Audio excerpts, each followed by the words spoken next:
Hey guys, what's going on? Zach, Underground Strength Gym, and talk to you guys about a question that came in regarding how one should train. Can we use strength training? So you guys take a look around, right? The Underground, you notice I don't discriminate really against anything. You could see tires, you could see trap bar, free weights, squat racks here, many weights, thick bar dumbbells, globe dumbbells, kettlebells. You guys can see it's all different barbells, center mass bells, fat bells, whatever the heck we're calling everything nowadays. Different bars. What am I saying?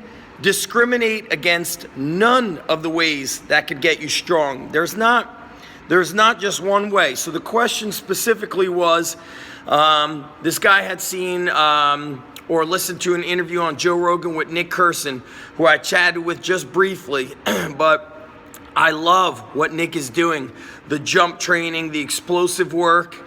But he says, training, when you're doing the weights and there's all this kind of eccentric forces or controlled eccentric, it throws off the equilibrium and the balance of an athlete.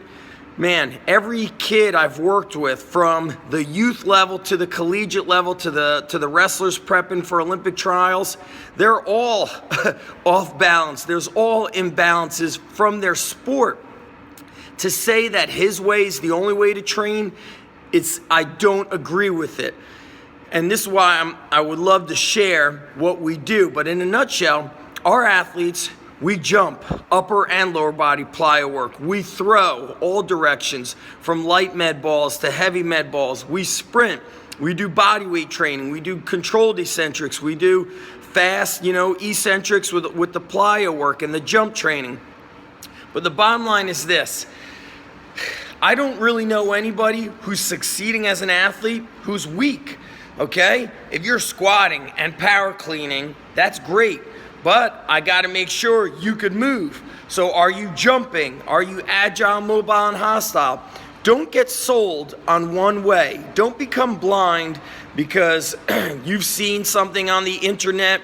Just because it's on the internet does not mean it's true. Hopefully, the schools are teaching you guys that just because something's on the internet doesn't mean it is now a fact. So in training, there are many ways to get you better. And if you're only using one way, you're shortchanging yourself. And of course, as an athlete, you've got to understand that your time, it's just not infinite. You're not able to keep on going, keep on getting better. You're going to compete into your 50s.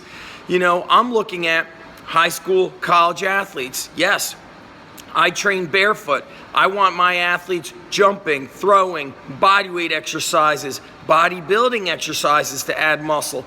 And also a lot of times what you guys are watching, when I see Nick train people, for the majority, it's some very, very high level athletes, meaning they have a super high level of skill, and high level of skill in your sport equates to a better strength output, a better power output. Why? Because you're more efficient.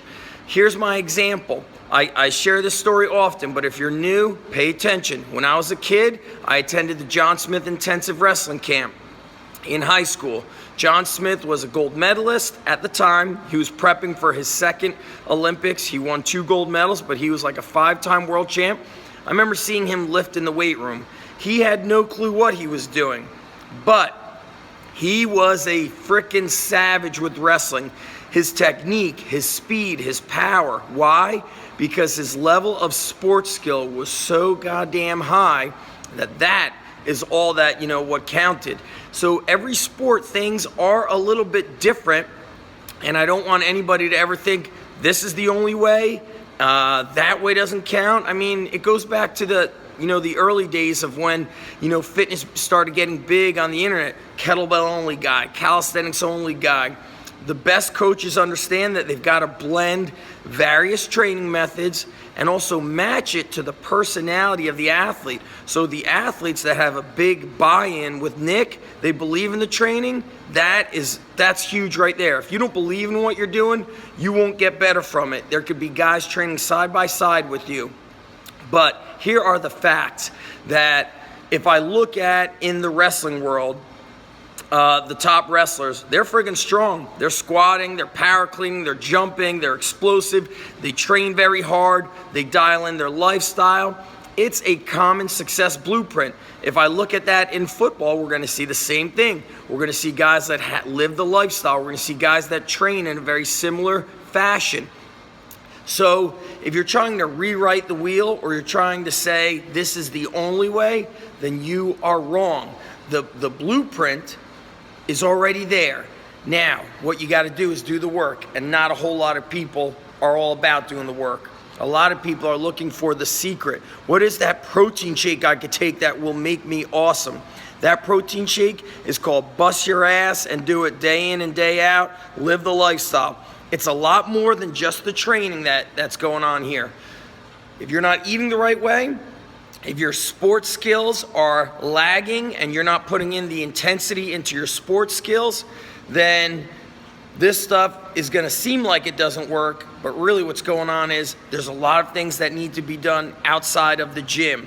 So training is far beyond what we're doing in what's called strength and conditioning. Performance is everything. So that's a lot of food for thought, and that's it, guys. Note on this is that obviously you see, I haven't said anything bad about anybody. But what I do say is don't be that guy who's just, my way's the best way.